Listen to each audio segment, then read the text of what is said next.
Bien, amados, estamos en este viernes con el tema del discipulado ya restaurado para que vayamos teniendo las actividades que teníamos en la congregación. Y el día de hoy vamos a tocar un tema que creemos es importante, útil para la iglesia. El tema es el Israel de Dios. Esta palabra aparece en el libro de Gálatas, nos ha formado para muchos una interrogación.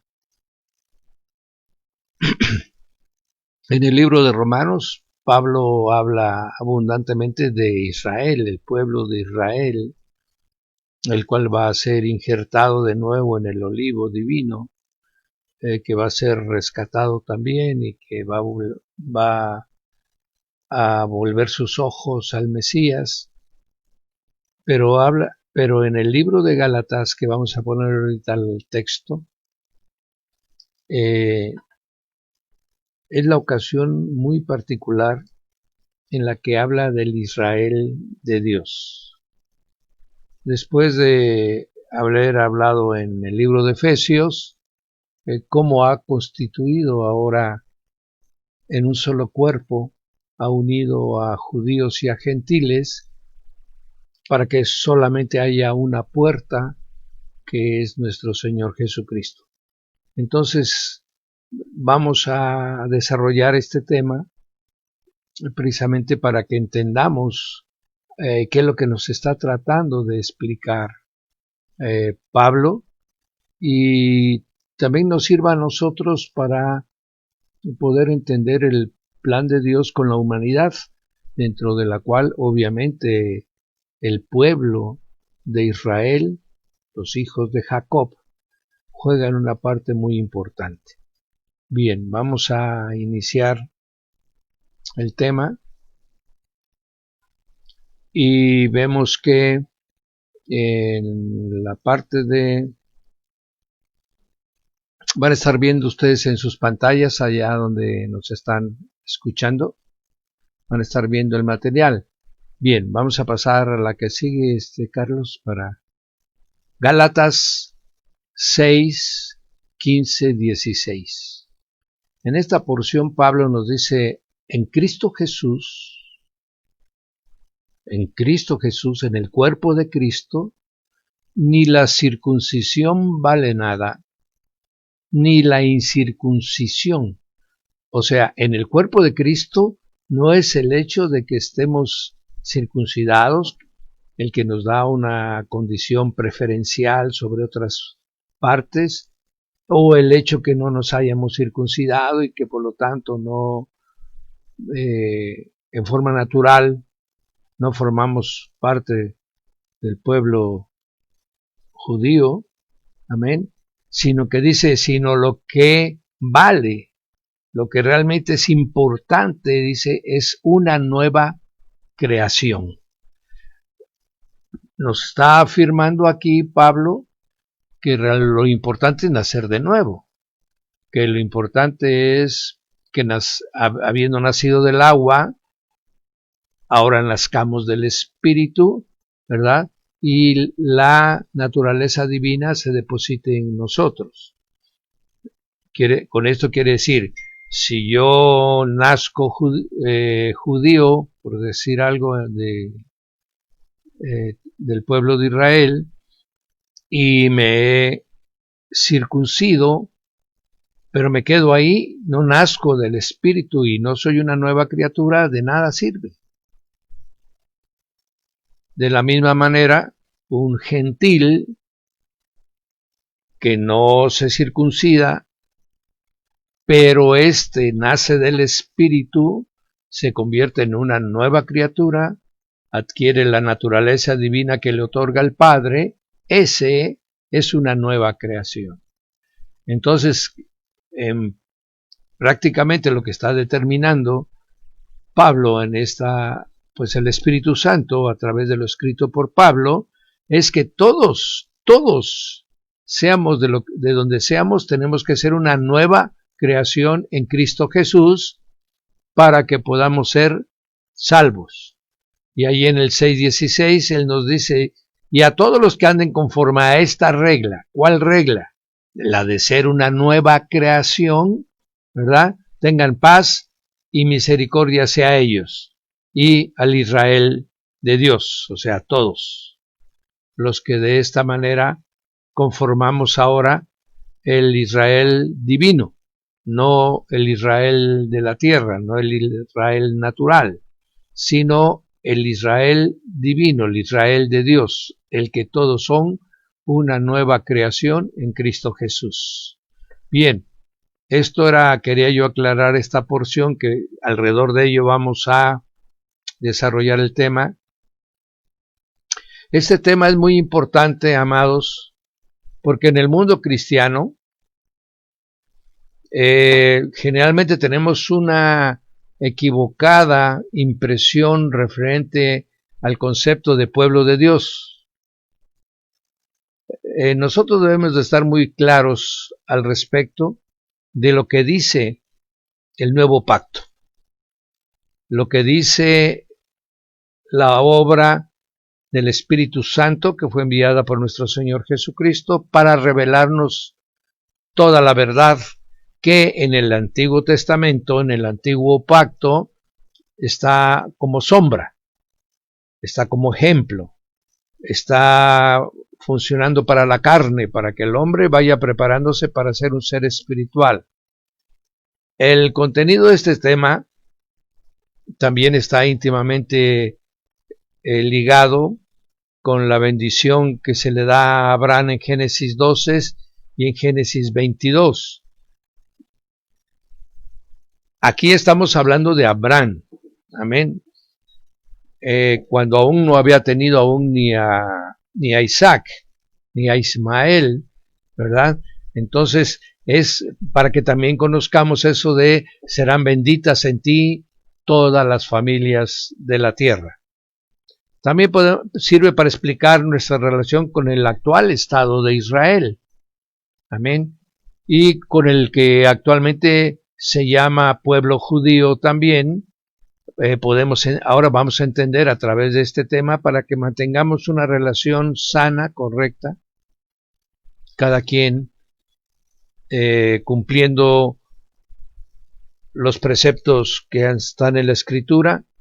Cada quien tomará lo suyo. El pueblo judío ha escogido guardar el Talmud como su libro sagrado y se ha apartado de la Torá de Moisés. Nosotros hemos decidido obedecer fundamentalmente el nuevo pacto, que es la doctrina del Señor Jesucristo, y tomar como ejemplo, como referencia, todo lo que se le fue dicho a este pueblo de Israel. De esta manera vamos a poder nosotros bendecir verdaderamente a los hijos de Abraham, a los hijos de Abraham por fe, ¿verdad? A los hijos de Abraham por la carne, y podemos tener nosotros ya con toda claridad qué es una cosa y qué es la otra. Amén. Esto nos va a preparar mucho para los engaños de estos tiempos y de los que aún han de venir con mayor sagacidad y con mayor astucia. Amén. De tal manera que, por ejemplo, ya tenemos un grupo que se llaman judíos mesiánicos, que han desarrollado una serie de temas que ni están en el Antiguo Testamento ni están en el Nuevo Testamento, sino que ha sido una doctrina de hombres en ocasiones y en otra doctrina de demonios. Entonces, de esta manera vamos a entrar a abundar en lo que ahorita les estoy refiriendo como introducción, para bendición de todos nosotros.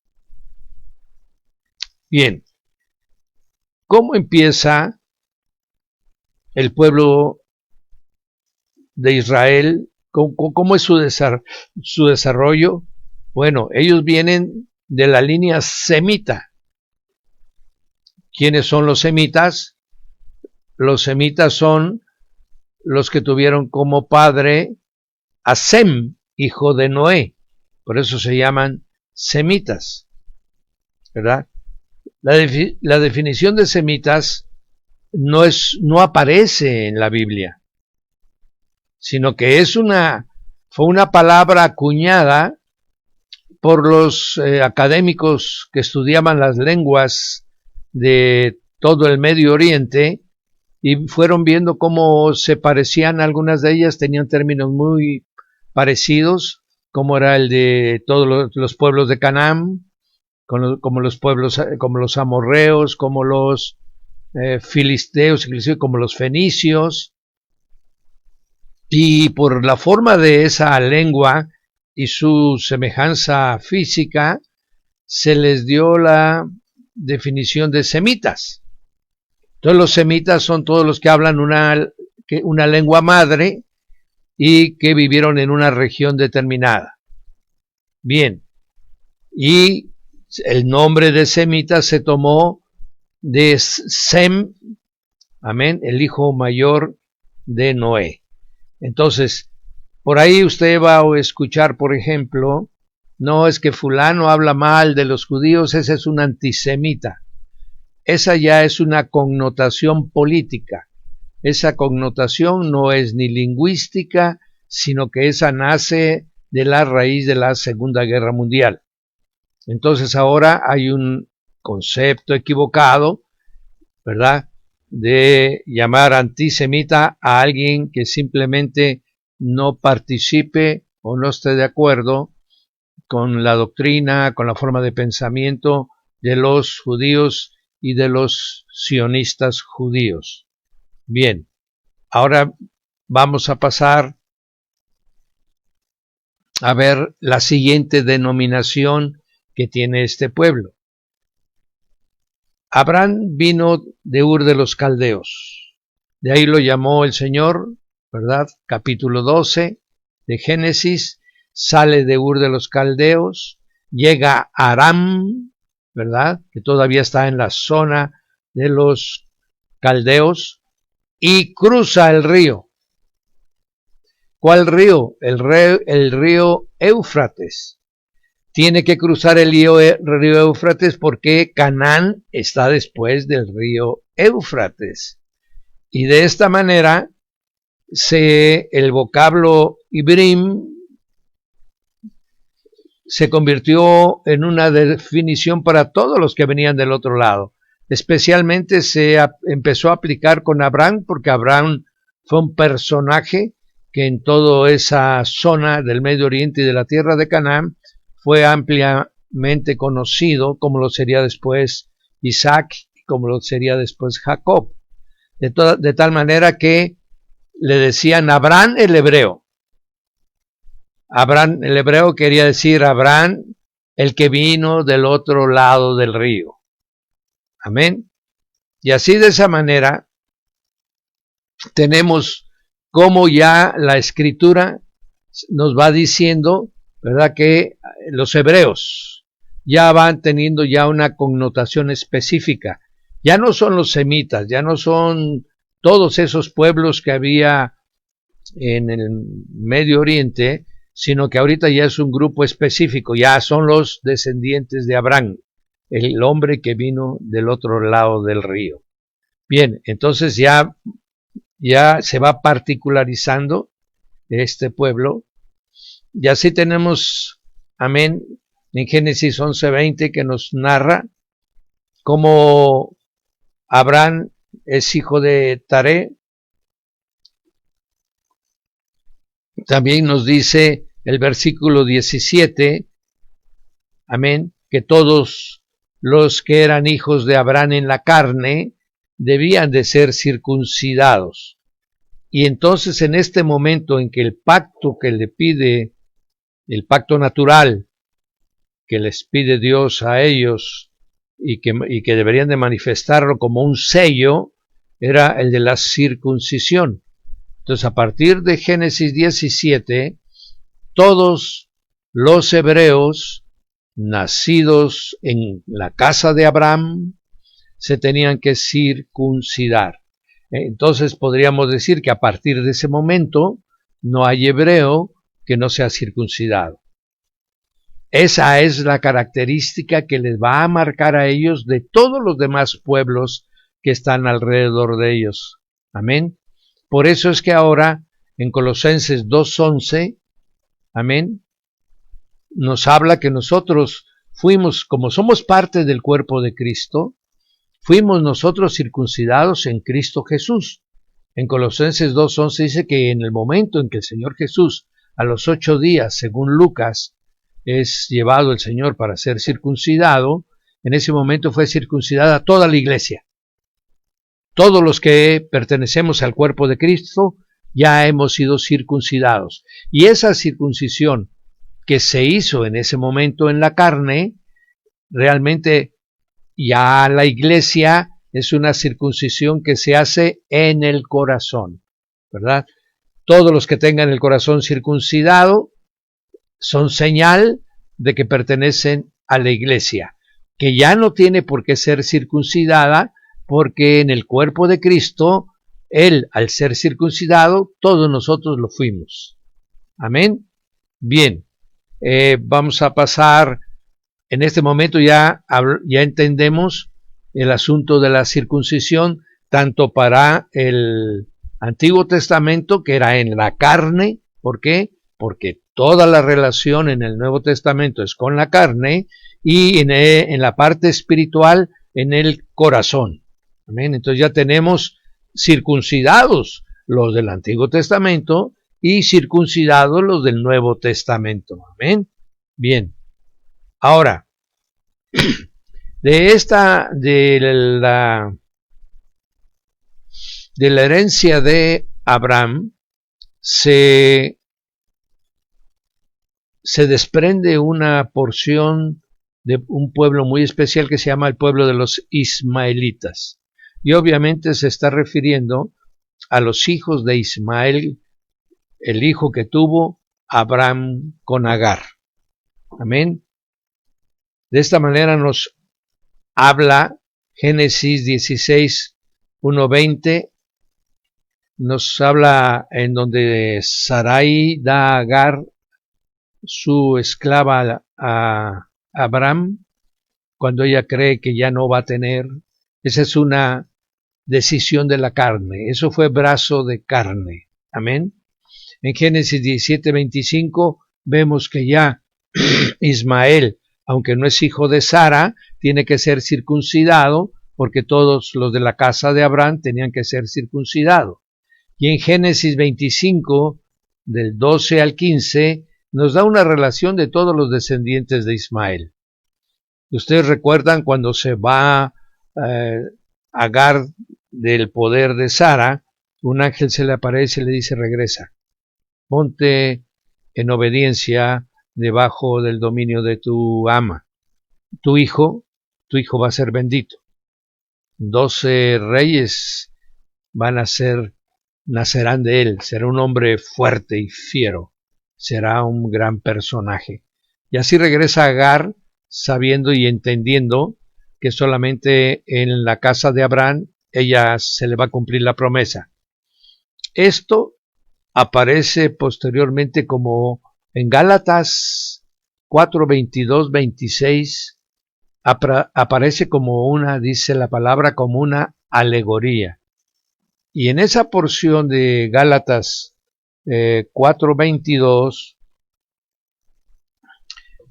voy a pedirle ahorita, aquí está mi Biblia, por favor, Carlitos. Quiero que leamos juntos, por favor, mis amados, esta porción. Y yo sé que hoy va a ser una hermosa enseñanza. Miren, en Gálatas 4:22, gracias, tenemos lo siguiente. Dice la bendita palabra: porque está escrito que Abraham tuvo 2 hijos, uno de la esclava, Agar, y el otro de la libre, Sara. Pero el de la esclava nació según la carne, porque esa fue una disposición de Sara, más el de la libre nació por la promesa que se le había dado en el capítulo 15 de Génesis a Abraham.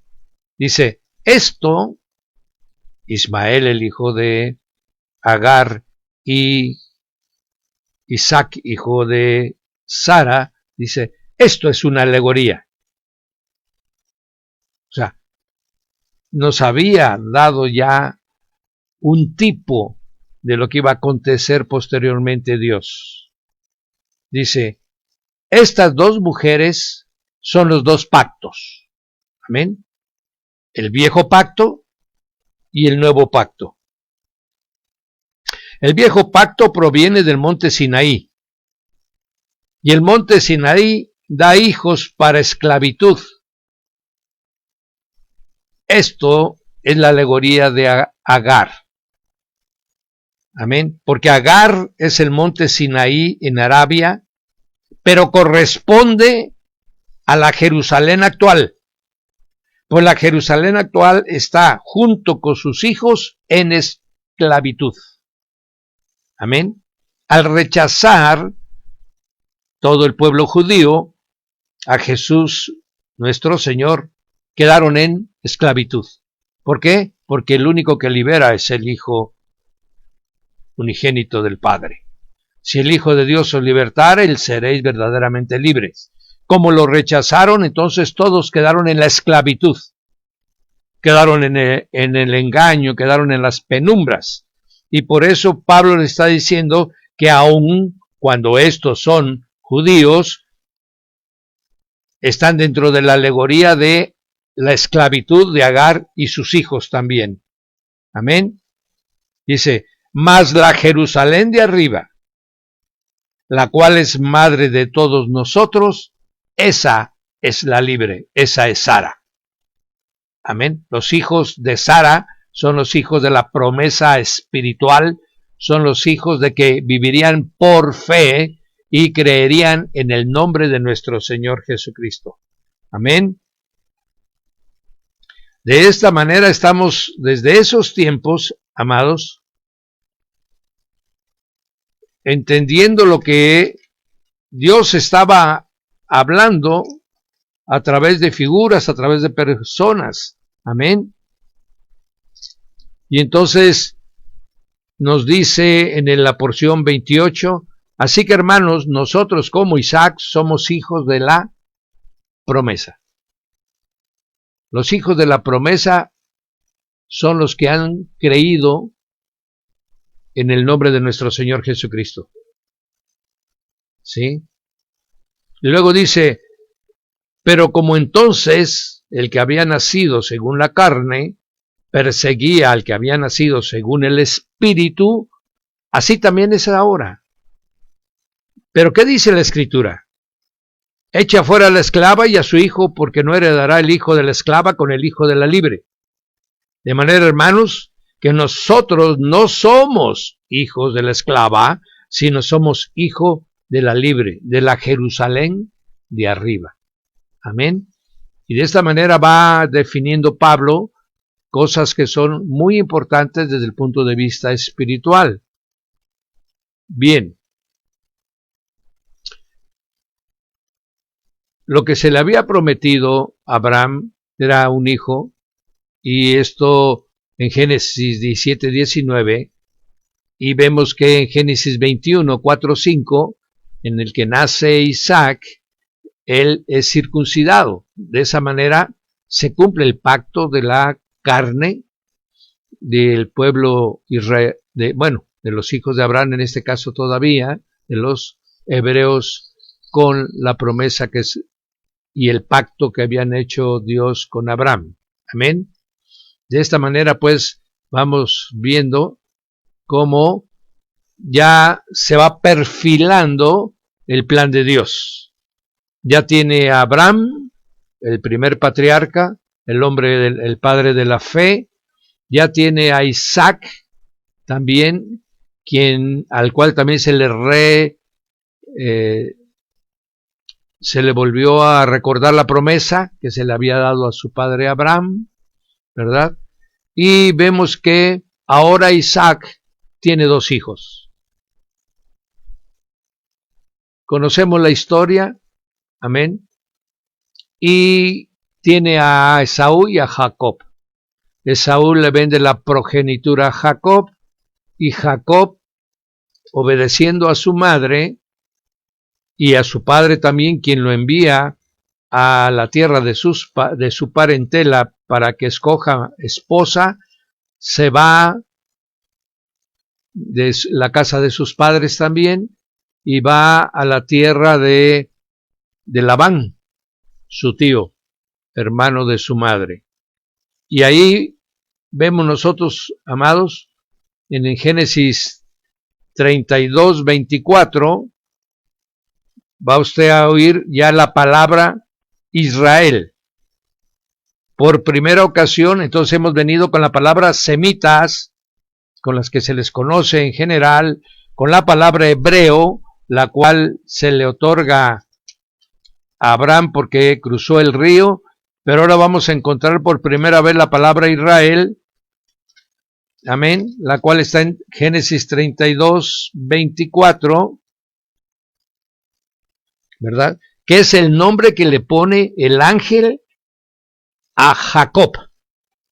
Jacob esa noche tiene una visión, es en el espíritu, él empieza a tener una batalla espiritual con el ángel no logra dominar a Jacob porque Jacob estaba agarrado de la promesa que le había dado Dios cuando cruzó el vado, y entonces el ángel le dice,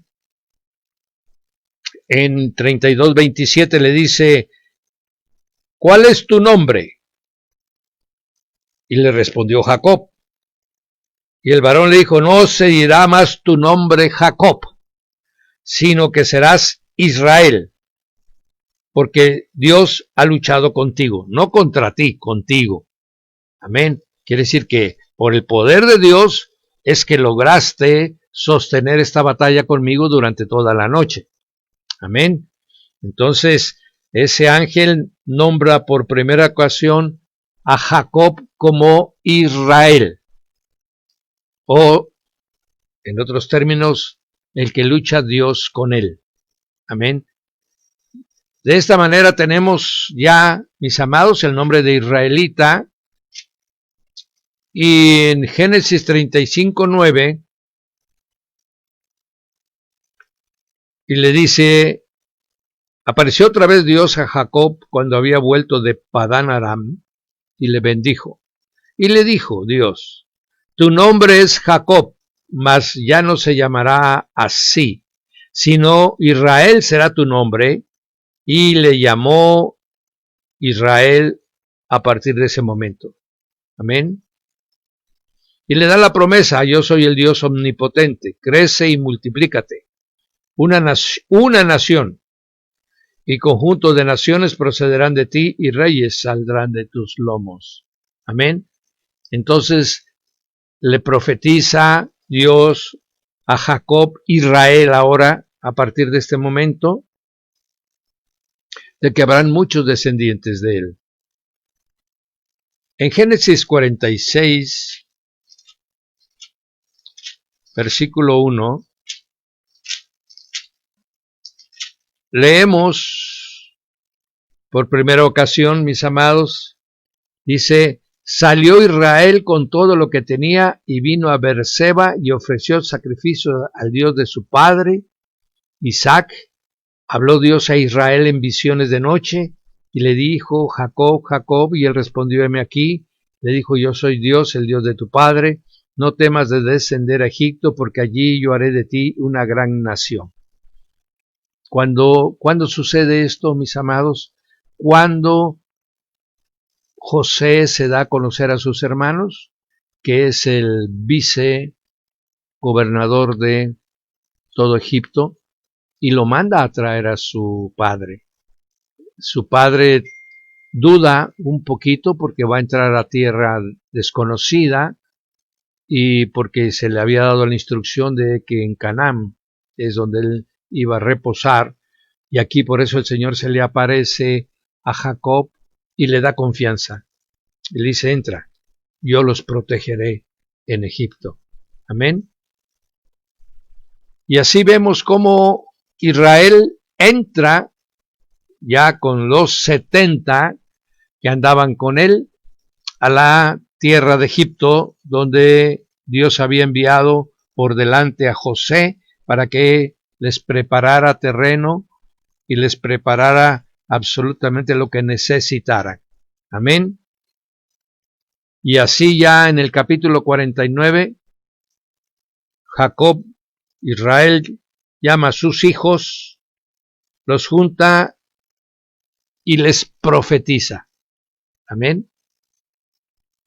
No es el tema ahorita que estamos tocando, pero en esta profecía queda consignado lo que cada uno de las patriarcas de los 12 hijos que tuvo iban a tener, las características que iban a tener las tribus, los lugares donde iban a vivir, ¿verdad? Inclusive declara y da juicio sobre 2 de sus hijos, que son Simón, ¿verdad? Y Leví. Y vemos, mis amados, cómo ahora ya entra todo el pueblo que es la base del pueblo de Israel. Amén. Cuando llegan, eso lo podemos, cuando ellos llegan, mis amados, y se establecen en tierra de los egipcios, vemos en Éxodo 1:15 cómo los llamaban. Amén. No los llamaban israelitas, aunque ellos se declaraban hijos de Israel, sino que les llamaban, en 1:15 de Éxodo, usted puede leer y dice, y habló el rey de Egipto a las parteras de las hebreas, amén, una de las cuales se llamaba Cifra y otra fue, y les dijo, cuando asistáis a las hebreas en sus partos, ved el sexo, si son varoncitos, mátenlos, si son niñas, déjenlos vivir, amén. Entonces, el nombre que se usa en esa porción es el de hebreos. Entonces, para los egipcios, los que entraron a su tierra se llamaron hebreos. Amén. Bien, conocemos todo el desarrollo, lo que Dios hizo con las maravillas y prodigios que Dios hizo con el pueblo hebreo para que pudiera ser liberado del pueblo egipcio. Amén. En Éxodo 2, mis amados, el anterior, sí, en Éxodo 2 se ve la historia de Moisés. Ya las tribus están definidas. Las 12 tribus, cada una vive en el lugar que le corresponde vivir, tienen sus patriarcas, tienen sus jefes, y en el caso del capítulo 2 de Éxodo dice, un varón de la familia de Leví fue y tomó por mujer a una hija de Leví, o sea, o a otra de la misma familia. Y ahí es donde nace Moisés, ¿verdad? Y ahí viene el desarrollo. Entonces ya vamos viendo cómo Dios va perfilando. Es de la familia de Leví de donde toma, ¿verdad? María la profetisa, Aarón su hermano y a Moisés. Él ya va tomando decisiones de que con qué tribus va a ir él obrando. En Éxodo 3, 1, 17, amén, vemos el llamado de Dios a Moisés a través de la zarza. Han pasado 40 años desde que salió huyendo Moisés de Egipto y ahora se le aparece el Señor. ¿Por qué? Porque aquellos que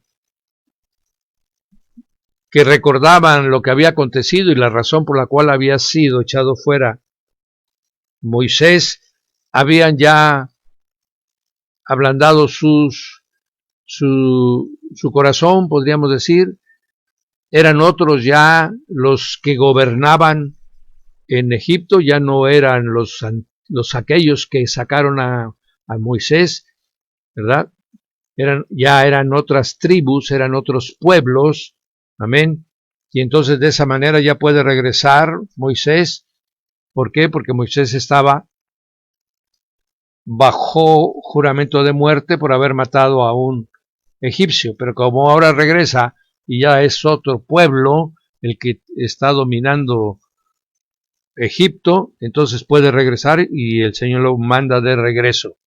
Y entonces vemos el llamamiento de Moisés. Amén. Y vemos todos los milagros, maravillas y prodigios que Dios hace con ellos. Y empieza una parte importante, mis amados. Les empieza a dar preceptos. Les empieza a dar ordenanzas. Dice la palabra que salieron 600,000 de a pie, sin contar, dice, a mujeres ni a niños, y tampoco, dice, mucho pueblo que salió con ellos.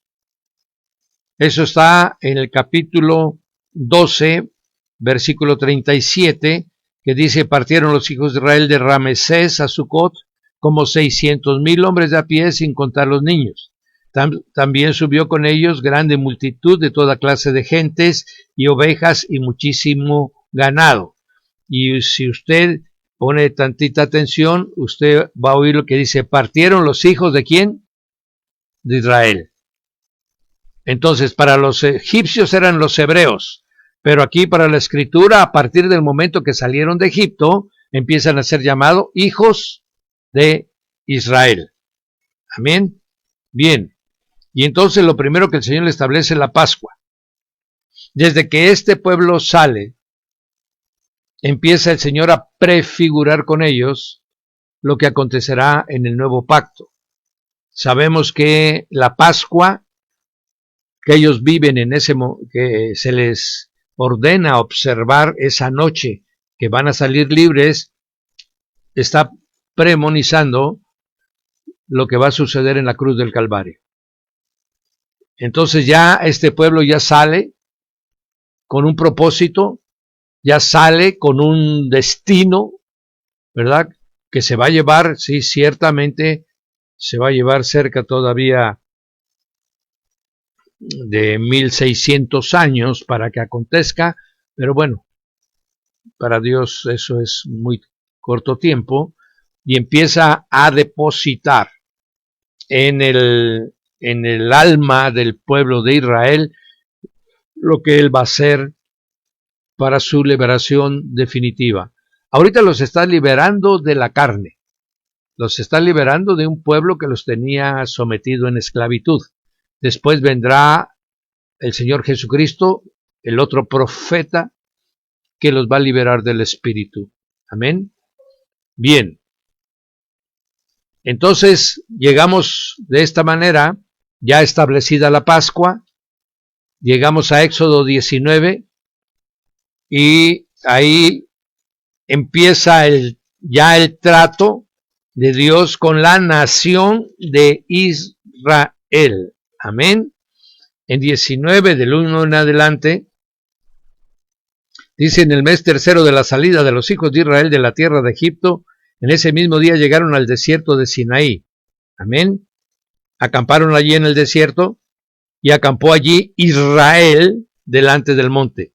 Ya la escritura empieza a nombrarlos Israel. Amén. Y entonces en el versículo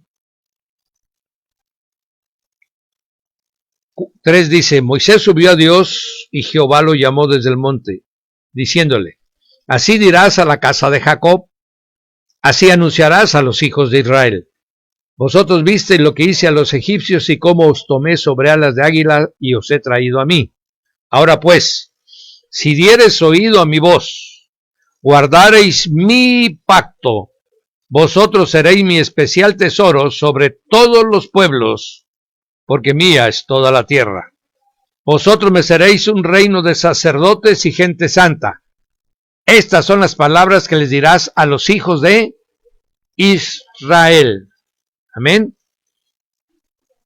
Vino Moisés, le dijo a los ancianos lo que Dios le había dicho, Y ellos dijeron, ve al pueblo, santifícalo hoy y mañana. Amén. Y estén preparados para el día tercero, porque al tercer día Jehová descenderá a ojos de todo el pueblo sobre el monte de Sinaí. Y así aconteció. Todo el capítulo 19 desarrolla la forma como Dios se manifiesta al hombre en una fracción de su poder, por supuesto, no con todo su poder, pero que eso fue suficiente para que todos temieran. Y ahí, a través de del pacto que quedó sellado en las dos tablas en las cuales se fueron escritos los mandamientos, amados, ahí se estableció la nación de Israel. Ahí tuvo nombre y se le conoció por Israel. Ahí tuvo estatutos, tuvo ordenanzas, tuvo leyes, tuvo la forma de organización que debería de tener, y fue en ese lugar donde prácticamente de ahí en adelante se les conocería como israelitas. Amén. Los que adoraban al Dios de Israel. Entonces, israelitas a partir de este momento, capítulo 20 del libro de Éxodo, mis amados, ¿verdad? Hay versículos que al respecto, que vamos a leer algunos de ellos, para que abunde esta porción, que es importantísimo, mis hijos. A partir de este momento, este pueblo, Dios lo ha tomado para sí y es su pueblo. A partir de este momento es el pueblo de Israel, el pueblo de Dios. Ciertamente, a partir de este momento. Amén. Bien. Gálatas, en el capítulo 3, nos narra una porción que puede ayudarnos. Y dice así, Gálatas 3, versículo 19.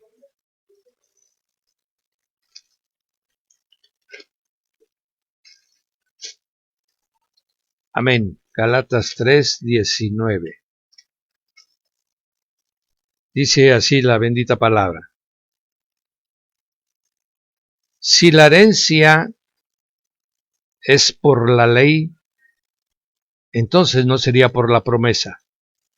Pero Dios le concedió a Abraham, amén, la herencia por la promesa. Ojo. Entonces, ¿para qué sirve la ley? La acaban de recibir en Éxodo 20. Dice, esta fue añadida a causa de las transgresiones, para que mantuviera el pueblo dentro de un carril, dentro de un redil que no se contaminara con los otros pueblos. La ley sirvió como un cerco que impidió que se saliera el pueblo de Israel o que entraran otros que no correspondían a esa promesa. Dice, hasta que viniese la simiente a quien le fue hecha la promesa. Y esta fue ordenada por medio de ángeles en mano de un mediador. Amén. La ley se le entregó al pueblo de Israel por ángeles a través de Moisés. Y a ellos se les dio de esa manera una forma de vida que era totalmente diferente a la de los otros pueblos.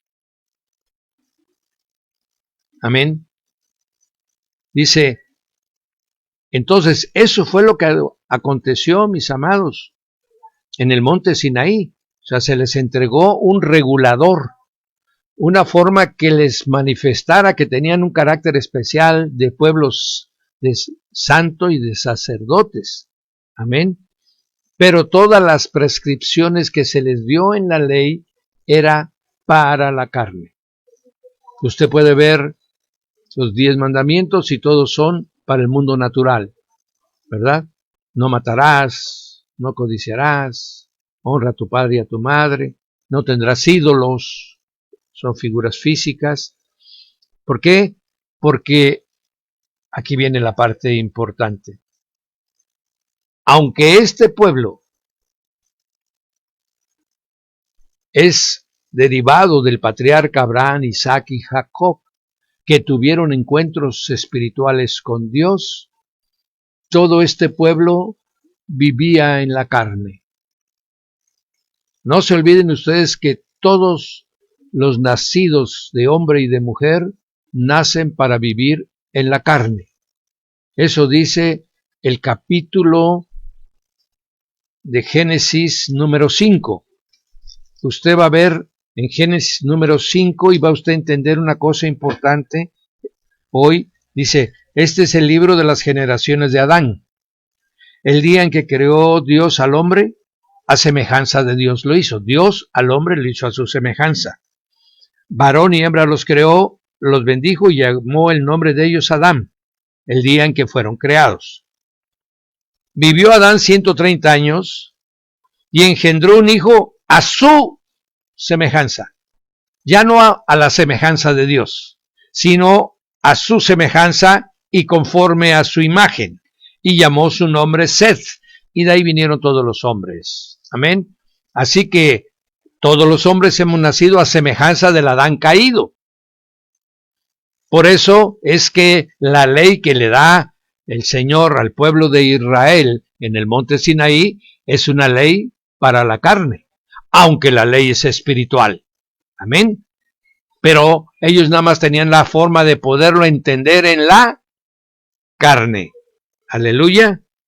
Bien, de esta manera pues entendemos lo que está pasando en el monte Sinaí. Y la siguiente, mijo. Y entonces Dios cumple su promesa. Y de esa manera lleva al pueblo, ahora ya el pueblo tiene una ley, el pueblo tiene una ordenancia, el pueblo tiene un sacerdocio, el pueblo tiene un líder, el pueblo tiene un líder militar que lo va llevando, que es Josué, ¿verdad? Y de esta manera vamos viendo la historia, cómo se va llevando y llegan a la orilla del Jordán. Ahí ya sabemos lo que acontece. Moisés le pega 2 veces a la roca, razón por la cual desobedece a Dios y consecuentemente por esa desobediencia no entra a la tierra prometida, y es Josué el que toma la responsabilidad y los mete a este pueblo y empieza la conquista de Canaán. Amén. Y vemos cómo Josué va venció a 32 reyes. Amén. Se está cumpliendo la palabra de Dios. Dios está metiendo a la nación de Israel a que tome posesión de la tierra de Canaán, la cual estaba en manos de otros pueblos paganos, idólatras e impíos, y el Señor se lo va entregando a los descendientes de Abraham, de Isaac y de Jacob. Amén. A partir de ese momento, mi hermano, la condición fundamental es adorar al único Dios. Es adorar al Dios que adoptó al pueblo de Israel como suyo, que lo hizo su primogénito, como dice en Éxodo. Amén.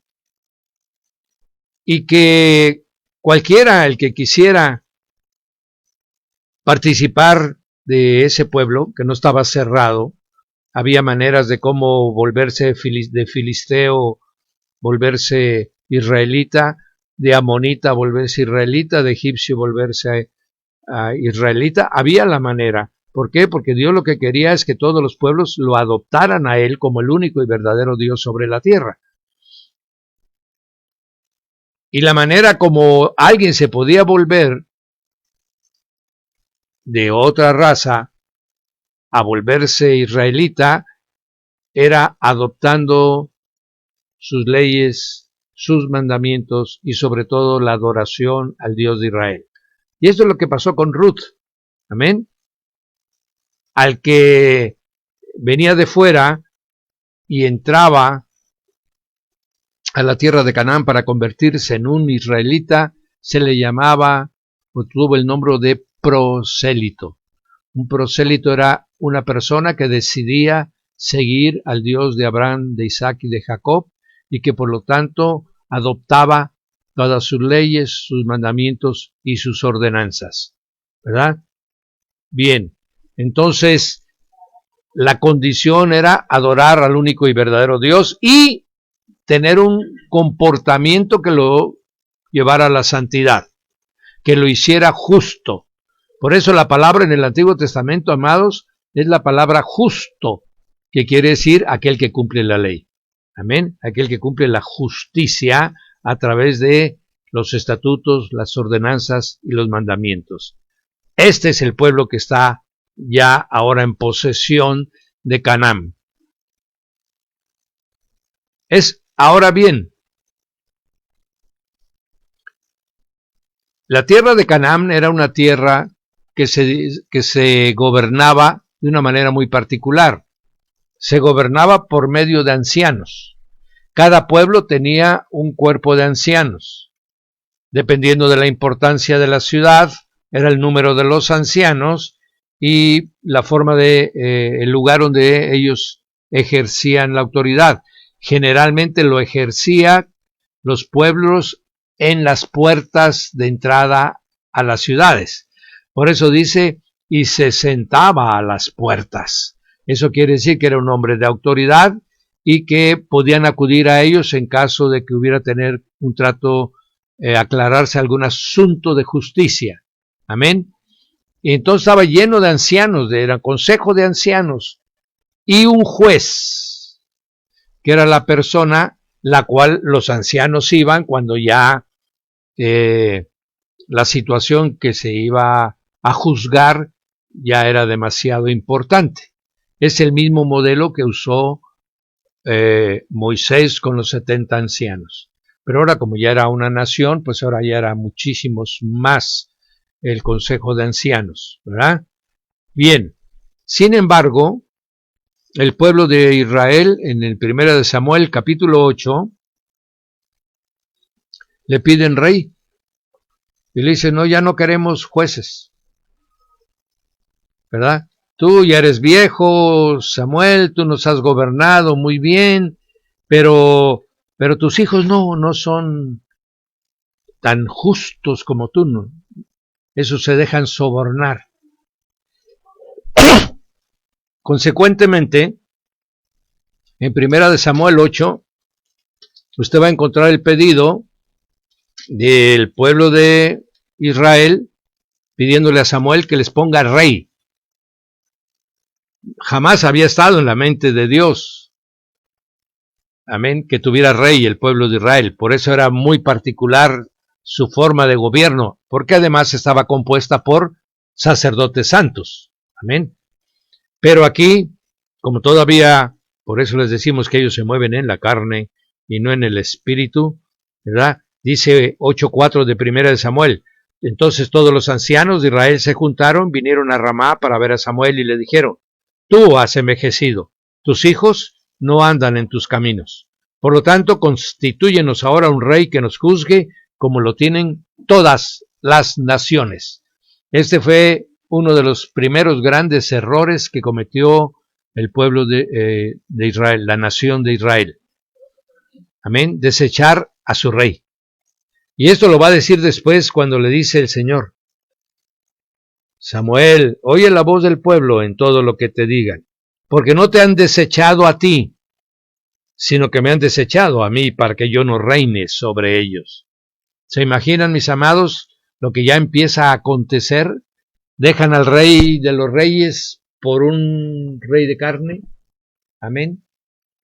Y entonces, el Señor que siempre nos previene de todo lo que va a acontecer, mis hermanos, a usted y a mí, nos previene de todo lo que nos va a suceder.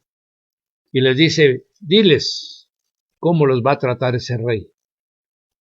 Y así, en ese mismo capítulo 8, a partir del versículo 9, les empieza a decir lo que el rey hará. Y al final el pueblo dice, así será, no importa, nosotros queremos rey sobre nosotros. Y a partir de ese momento, lo que era una nación de hombres santos se convierte en un reino. Amén.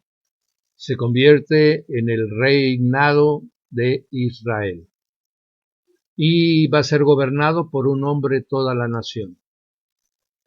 Ya no van a ser los ancianos, sino el rey y su corte, quien gobernará, quien regirá, como las otras naciones, como lo pidieron. A partir de ese momento, Israel se convierte en un reinado. Amén. Y bueno, su primer rey es Saúl, después es ungido David como rey, amén, y luego es ungido Salomón como rey. Y aquí vamos viendo cómo a partir del momento en que tienen rey, mis amados, empiezan a presentarse cosas que antes no sucedían. ¿Por qué Dios no quería que tuviesen rey? Porque en el caso de los reinados, los pecados del rey arrastran a toda la población. Por eso él quería que fueran una nación santa, que todos guardaran los preceptos que habían recibido en el Sinaí. Y de esa manera, mis amados, serían responsables cada uno de sus actos. Pero cuando estos quisieron ser como las otras naciones, entonces las acciones de un solo hombre arrastrarán al pueblo. ¿Amén? Y así de esa manera, la obstinación, la idolatría que tenía Saúl en sus propios pensamientos, sumado al espíritu que ya lo había poseído, hizo que Israel, mi hermano, entrara en situaciones totalmente tremendas y los filisteos los empezaron a vencer. Llega hasta la situación terrible de que Saúl comete suicidio. Después viene David, mis amados. Y si ustedes recuerdan, cuando David llama a censar al pueblo, Dios castiga a todo el pueblo por esa decisión de rebelión que había hecho David. O sea, la decisión de un solo hombre y arrastra a todo el pueblo. Amén. Luego vamos a ver otra cosa más tremenda aún, amados, la vida de Salomón. Al final de su vida, Salomón se desvía. Dice la palabra que el amor por las reinas y por las mujeres, que además no eran israelitas. Salomón cometió al final de su vida, mi hermano, todo lo que Dios le había prohibido al rey, él lo hizo. Amén. El hombre más sabio que ha existido, sabio, pero de cosas de esta tierra, mi hermano, no sabio de cosas espirituales. Amén. Entonces vemos cómo él le construye templos a Chemosh, vemos que le construye templo a Astarot, vemos que le construye el templo a Moloch, y a cada una, dependiendo de dónde eran las mujeres que tenía, les permitía que hicieran rituales y ofrendas a sus dioses. ¿Eso a qué llevó, mis amados? Amén. Bien, vamos a ver la que sigue, mi hijo, por favor. En Primera de Reyes,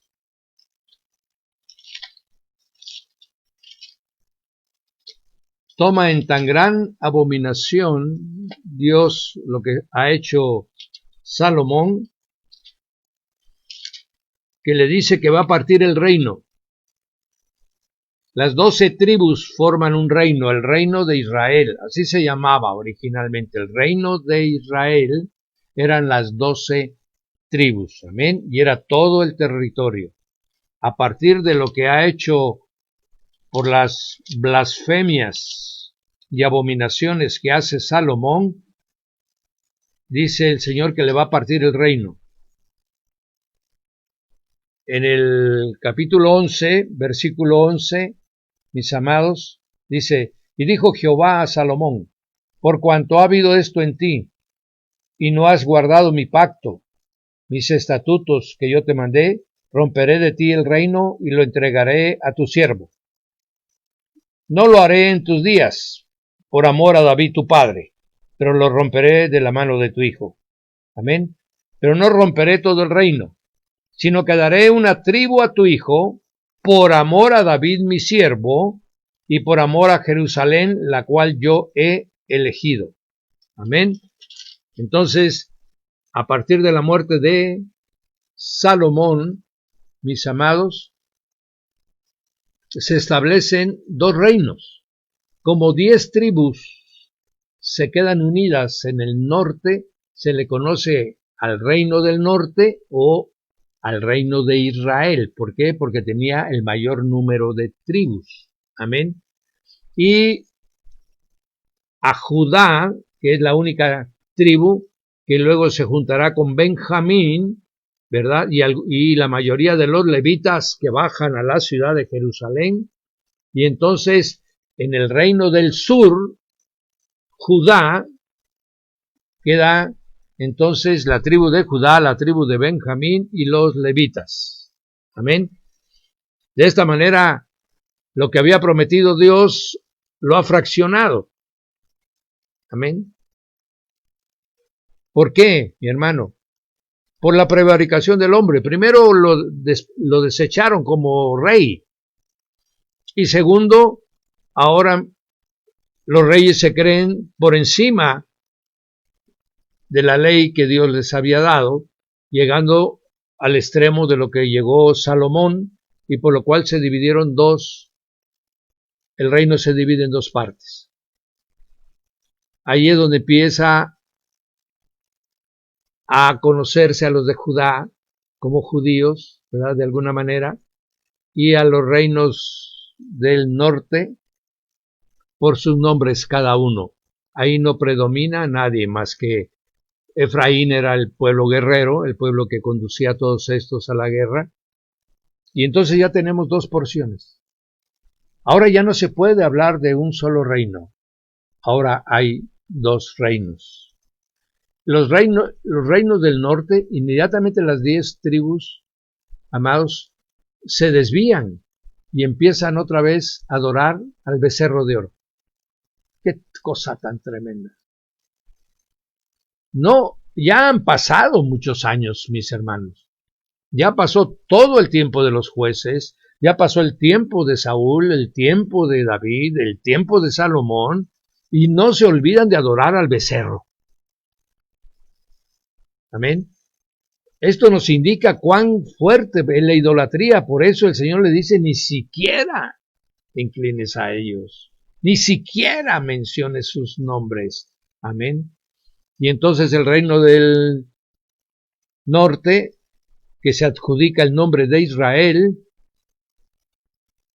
empieza a poner los becerros de oro, desde Dan hasta Beerseba, empiezan a construir otro templo en el monte de Gerizim, que posteriormente se trasladará a Samaria, y el reino de Judá se queda en Jerusalén y con todos el ritual verdadero que Dios ha establecido. Pero entonces ya vemos que son dos pueblos. Tan llega, mis amados, cada uno a establecer su forma de adoración, que después se pelean por los dioses. El reino del norte adorará al dios de los asirios, adorará al dios de los fenicios, adorará al dios de los amonitas, de los moabitas, ¿verdad? Y vendrá a guerra contra sus hermanos. Esto es verdaderamente terrible.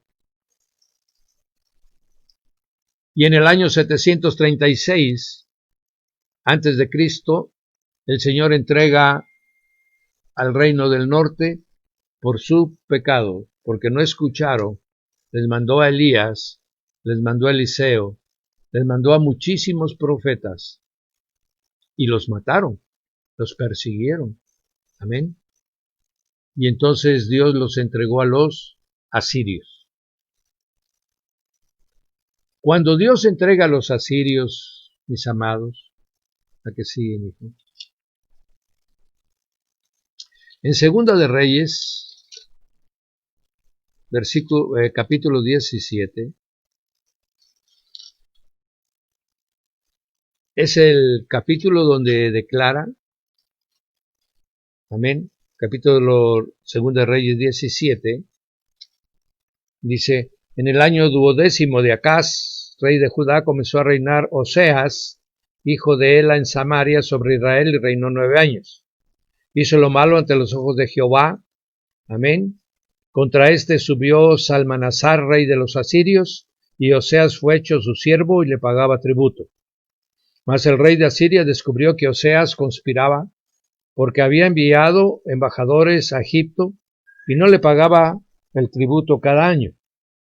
Por lo que el rey de Asiria le detuvo y le aprisionó en la casa de la cárcel. El rey de Asiria invadió todo el país, sitió a Samaria y estuvo sobre ella 3 años. Amén. En el año 9 de Oseas, el rey de Asiria tomó Samaria y llevó a Israel cautivo a Asiria. Todos las 10 tribus del norte, amados, las 10 tribus del norte, las llevó cautivo a Siria y los puso en Jalá, en Jabor, junto al río Gozán y en todas las ciudades de los medos. ¿Qué quiere decir? Que del norte donde vivían los esparcieron por todas las tierras que los asirios gobernaban. Cuando dice hasta las tierras de los medos, mi hermano, estamos hablando más allá de Babilonia. Amén. Entonces fueron desparramados por todos los lugares, por todo el imperio asirio, fueron derramadas las 10 tribus. De tal manera fue esto de que aún ahora no se conoce en dónde están esas 10 tribus. Se sabe que hay porciones pequeñas a través de la cual constituyeron una ciudad, otra, pero asentamientos de estas tribus no se conocen. Claro, Dios sí sabe dónde están, pero Israel, el actual Estado de Israel, por más que ha hecho esfuerzos por buscar dónde están, no ha podido establecer la ruta que llevaron cuando fueron sacados de la tierra del Reino del Norte. Entonces prácticamente el Reino del Norte desapareció. Amén. Y entonces nada más queda el Reino de Judá. El Reino de Judá es el que queda constituido por la tribu de Judá, Benjamín y los levitas. Amén. Y vemos cómo también cae en pecado, cómo también adora a dioses ajenos.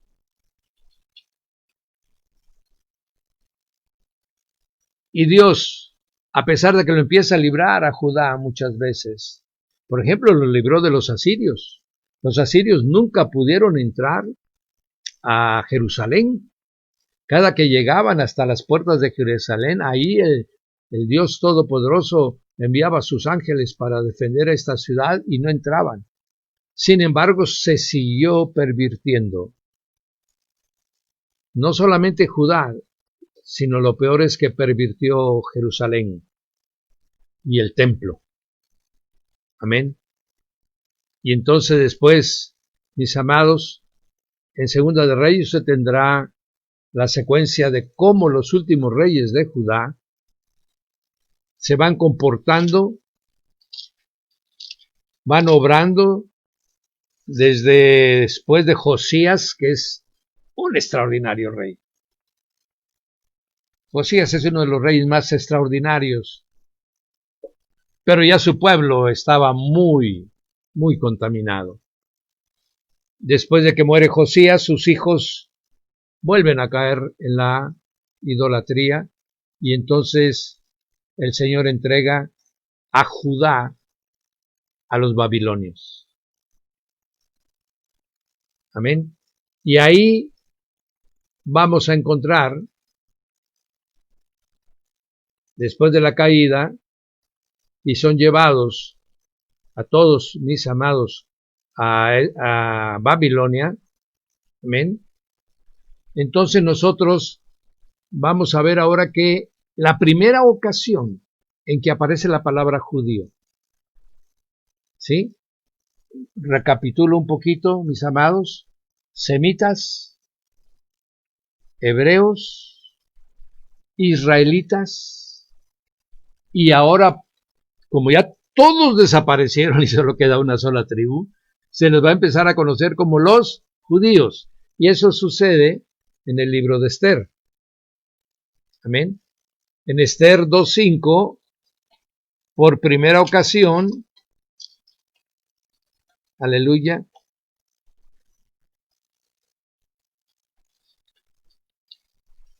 si me acompaña usted, por favor, Nehemías, Esther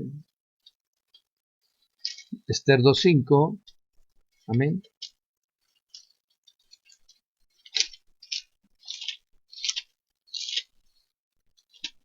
Caray, escondió Esther.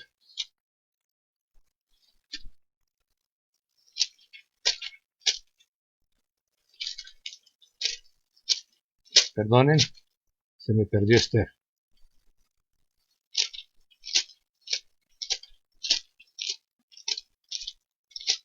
Por eso hay que leer con frecuencia. Ya está. Después de Nehemías. Esther 2:5. Esther 2:5 dice: había en Susa, residencia real, un varón judío. Amén.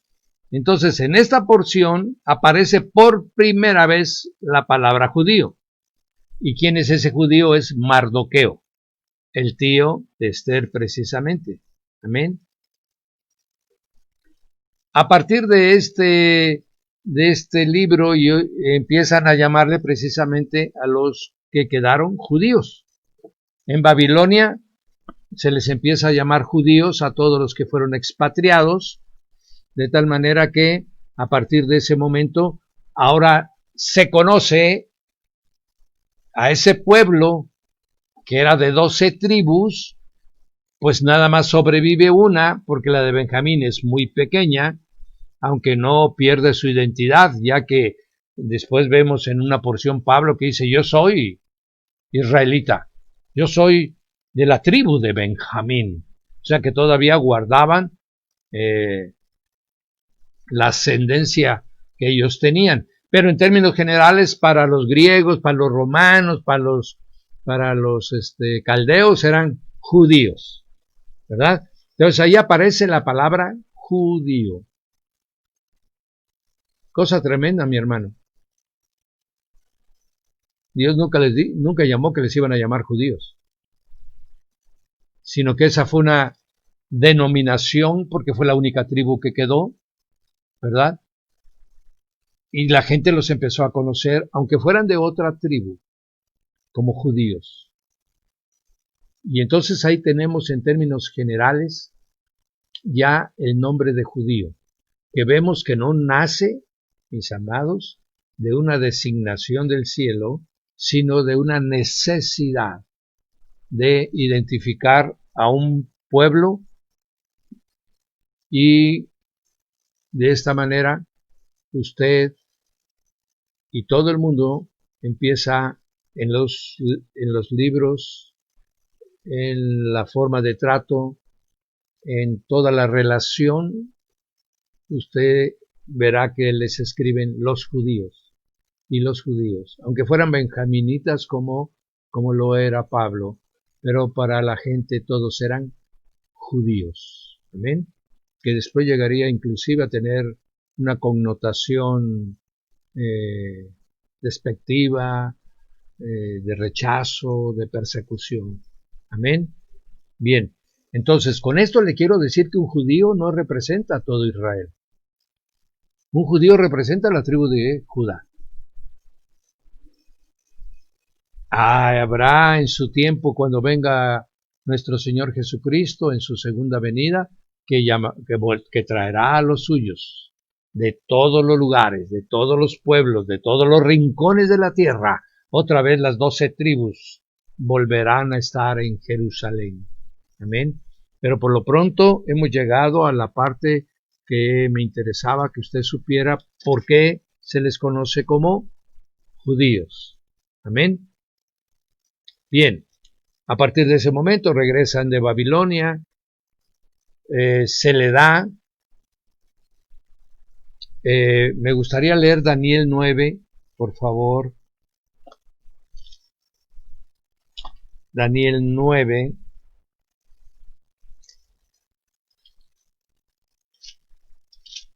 Ahí le dejo por ahí una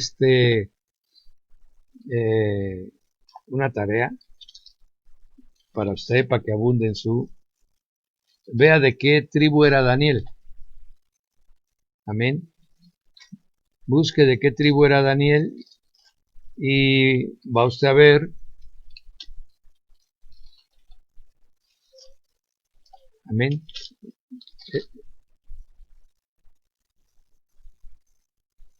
¿Dónde dice mi hijo? Ajá, sí, él se llama israelita. Sí. Me está presentando, Carlos, el capítulo 10, ¿sí? Capítulo 9, versículo 20. Amén, que era el que íbamos a leer ahorita. Versículo, sí, amén. Daniel, versículo 9, 20. Amén, gracias, mijo.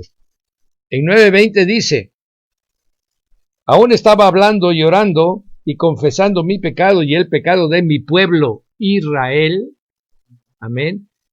¿Por qué? Porque él sabe que si bien es cierto que el último grupo de personas que enviaron a Babilonia fue el pueblo que vivía en Jerusalén, él conoce que fue por los pecados que se venían arrastrando desde sus padres.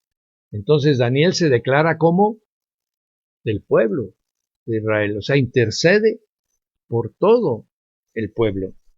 Amén. Y en ese momento dice, y aún estaba hablando en oración cuando el varón Gabriel, a quien había visto en la visión al principio volando con presteza, vino a mí como a la hora del sacrificio de la tarde, y me hizo entender y habló conmigo diciendo, Daniel, ahora he salido para darte sabiduría y entendimiento. Amén. Al principio de tus ruegos fue dada la orden y yo he venido para enseñártela. Tú eres muy amado. Entiende pues la orden y entiende la visión. 70 semanas están determinadas sobre tu pueblo. Amén. ¿Cuál pueblo? ¿Sobre tu pueblo judío o sobre tu pueblo Israel? Obviamente sobre su pueblo Israel. Amén. ¿Por qué? Porque aquí prácticamente en estos momentos todavía la palabra judío no había sido establecida, la palabra judío no había sido reconocida como la identificación del remanente del pueblo de Israel. Entonces, Daniel está recibiendo la visión, el ángel le está hablando la visión del pueblo de Israel, no del pueblo judío. Amén. Y esto es muy importante para poder entender las profecías que se le dan a Daniel, porque dice 70 semanas están determinadas sobre tu pueblo y sobre tu santa ciudad. Ahora sí, Jerusalén. La santa ciudad es Jerusalén. Sobre su pueblo, Israel. No sobre los judíos y Jerusalén. ¿Verdad? Ahí se ha tenido una identificación equivocada de lo que corresponde la palabra aquí pueblo, que le corresponde a todo Israel. Amén. Para terminar la prevaricación, para poner fin al pecado y para expiar la iniquidad y para traer la justicia perdurable, para sellar la visión y la profecía y ungir al santo de los santos. Amén. Y entonces le empieza a dar la profecía, mis hermanos, del regreso de Babilonia. Les da a conocer también que viene el Mesías príncipe, que el Mesías príncipe será muerto, amén, y que después habrá un último engaño de un personaje sobre el pueblo de Israel. Y aquí en esta porción de Daniel 9, mi hermano, queda sellado cómo va a ser el fin del pueblo israelita. Amén. No el pueblo judío. Todo el pueblo israelita queda inmerso dentro de las 70 semanas de la profecía que se le dio a Daniel. Amén. Ahora bien, ya tenemos el regreso de este pueblo, ya volvió a reconstruir el templo, ya volvió también a volver a caer, según el libro de Malaquías, mi hermano, otra vez en el pecado de abandono y menosprecio del templo de nuestro eterno Dios, y Malaquías cierra. Y ahí termina, mis amados. Ahí empieza un silencio. Ya no hay profeta. El último profeta del antiguo pacto, del Antiguo Testamento, se llama Malaquías. Y deja consignado el por qué llega el silencio de la palabra de Dios, porque todos los sacerdotes se han desviado y se han pervertido. Esto que estoy hablándole son aproximadamente en el año 430 antes de Cristo.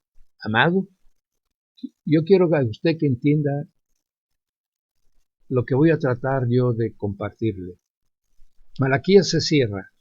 Agarre usted su Biblia, cierra usted, llega a Malaquías y encuentra una hoja en blanco. El Señor calla, no hay profecías. Por ningún lado la encuentra usted. Se buscan los escritos de otros personajes, como hubieron Herodoto, hubo un egipcio que también recopiló mucho de la historia, aparece también este personaje Flavio Josefo, y ninguno habla de profeta, de que aparezca un profeta. Y durante ese tiempo del silencio de Dios, ¿para con quién? Para con el pueblo judío, mi hermano. ¿Por qué? Porque era el que representaba, era el único remanente que quedaba. Las otras 10 tribus habían desaparecido y solo habían 2 tribus que de alguna manera estaban fusionadas, unidas, y uno lo representaba, que era Judá, ¿verdad?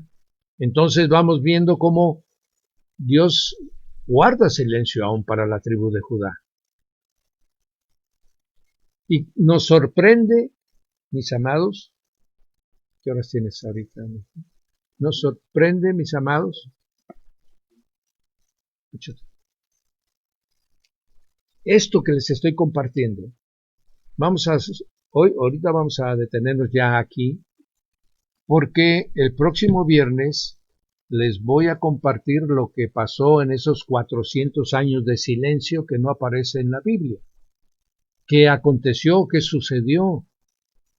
Para que podamos entender por qué cuando nuestro Señor Jesucristo llega a Jerusalén, se oponen los sacerdotes, se oponen los escribas, se opone la nobleza. ¿Sí? Y eso no lo podemos entender, mis amados, si brincamos de Malaquías a Mateo y no entendemos ese silencio de 400 años que hace Dios con este pueblo hasta la venida del Cordero de Dios. Amén. Bien, recopilando, se les conoció originalmente como semitas, descendientes de Sem, el hijo mayor de Noé. Posteriormente se les conoció como hebreos, los que vinieron del otro lado del río, Abraham. Luego se le fue conocido como Israel, los hijos de Israel, por el nombre que se le cambia a Jacob. Después, aunque durante todo el periodo que estuvieron esclavos con los egipcios, se les siguió conociendo como hebreos, pero en el monte Sinaí se les conoció ya como la nación de Israel. Esa nación de Israel entró a Canaán y tomó posesión de ella, tal como se le había prometido, y cada una de las tribus se le dio un territorio, y fueron juzgadas por ancianos y por jueces, hasta el día que pidieron rey. Y entonces todo el territorio de las 12 tribus se convirtió en un solo reino, y uno solo que lo reinaba. Empezó siendo Saúl, después David y posteriormente Salomón. Salomón, por su prevaricación, el Señor segrega el reino total y lo separa en el norte y el sur. El reino del norte conserva el nombre de Israel con 10 tribus y el sur conserva, se le conoce como el reino de Judá, unido también Benjamín. De esa manera, posteriormente por el pecado, la idolatría, el paganismo, el rechazo del reino del norte, fueron entregados a los asirios y esas 10 tribus. ¿Cuáles tribus, pastor? La tribu de Simón, la tribu de Efraín, la tribu de Manasés, la tribu de Rubén, la tribu de Gad, la tribu de Aser, amén, la tribu de Neftalí. Son 10 tribus, mis amados, la tribu de Simón, amén. Y de esa manera estas 10 tribus desaparecen, no se sabe dónde están. Ya no se pueden integrar posteriormente al territorio. Únicamente queda Judá. Judá, 200 años después, también prevarica contra Dios y es entregada a los babilonios. Sin embargo, en la misericordia, por amor a David, por amor a Jerusalén, nuestro buen Dios permite que regresen de Babilonia de nuevo a la provincia de Judá. Ahí en la provincia de Judá vuelven a construir el templo y se les empieza a conocer a todos ellos como judíos. Amén. Entonces ya conoce usted la secuela, la razón por la cual cuando el Señor aparece en sus evangelios, los mismos evangelistas le llaman los judíos a este grupo de personas. Bien, mis amados, este ha sido el discipulado de este viernes.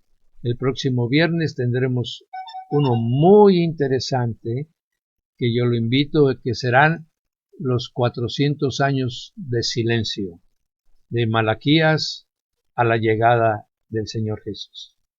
Bien, el Señor me los guarde. Gracias a todos por su buena disposición, su tiempo, por haberse anotado con nosotros. Lady Cristian, bendiciones mi hija a ti, a Luis Carlos, al niño, a Lidia Trinidad, bendiciones mi hija, prosperidad en la casa, Liliana Calderón, con todos los que tienes tú en la casa de oración, Carolina Velázquez Esquinca, con Raúl Ramírez, tu esposo, mi hija, bendiciones, a Roberto también, esperamos vernos pronto. Jesús, qué bueno, Jesús Beltrán del Río, qué gusto me da, mi hijo, que te hayas sumado. Jovita, con todas las niñas, tu amado esposo, amén. Carmen PC, como siempre, eres bienvenida y que el Señor te bendiga y te abunde, amén. Ruth Noemí Aguilar también, que sirva de ayuda a este discipulado, y que todos los demás también que están a través de los celulares y otros medios, el Señor los guarde, los prospere. Y el día domingo los vemos en la casa con todas las formas como hemos estado reuniéndonos. Aquellos que de alguna manera se sientan mal, enfermitos, reposen, guárdense, manden su nombre y el domingo estaremos orando por ustedes para que el Señor los levante. Amén. Benditos sean en el nombre de Jesús.